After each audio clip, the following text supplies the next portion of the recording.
Arriving in the Swedish capital Stockholm Tuesday, US Secretary of State John Kerry said much progress had already been made towards holding a Syria peace conference that he expects to take place in early June. We will continue to work.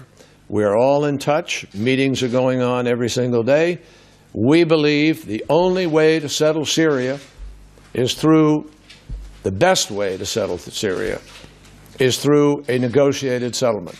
The Syrian government said Tuesday it wants more details before committing, adding it will not take part in anything that threatens the country's sovereignty.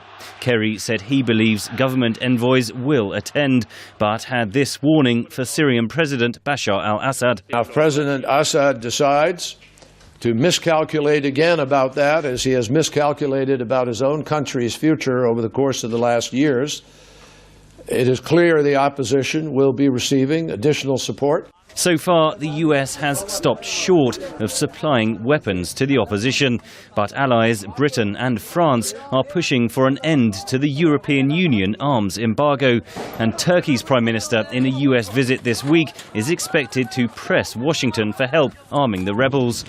Hosting talks with Israeli Prime Minister Benjamin Netanyahu, Russia's President Vladimir Putin on Tuesday warned against any actions which he said might aggravate the situation. Israeli warplanes carried out alleged strikes last week on military targets in Syria, fearing that arms could be destined from Iran to the Lebanese militant group Hezbollah. Israel has voiced concerns that Russia is about to sell an air defense system to the Syrian government. If a peace conference happens, it's unclear whether Russia and the West can bridge their differences, says Andrew Tabler, Senior Fellow of the Washington Institute for Near East Policy. The United States wants Assad to step aside. It is unclear from the Russian side whether that will be required as a result of this, or if Assad would be able to stay on.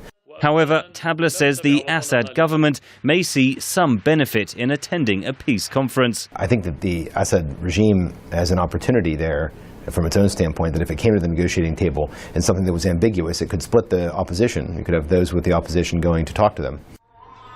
The main Syrian opposition coalition meets May 23rd in Istanbul to decide its stance. Analysts say the splintering of the opposition and the presence of Islamist fighters further complicates a peace process. Meanwhile, in Syria, the brutal conflict grinds on. This video purports to show a government helicopter shot down Monday in Idlib province. Henry Ridgewell for VOA News, London. الله أكبر لله الحمد 13